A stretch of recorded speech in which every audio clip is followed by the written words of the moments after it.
Harman Infotainment systems in vehicles sometimes show black screens or lose audio due to software glitches or component failures. These issues often stem from software problems or hardware faults. First, identify the symptoms like a blank screen or no sound. Try a simple hard reset.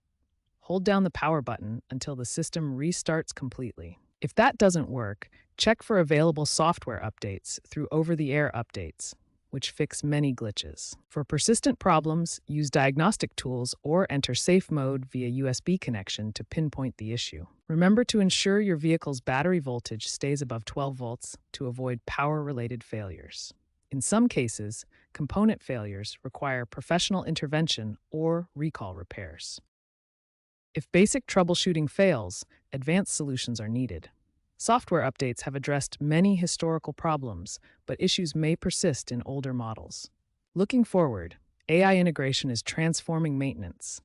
AI predicts and prevents failures, automatically rebooting systems when anomalies are detected. Newer systems emphasize sustainability with recycled materials and energy-efficient processors, reducing overheating issues. The future includes preemptive maintenance via AI and remote fixes, reducing dealer visits. Check for remote diagnostics apps and cloud-based repairs. If issues arise, utilize these advanced options to maintain your Harman system effectively.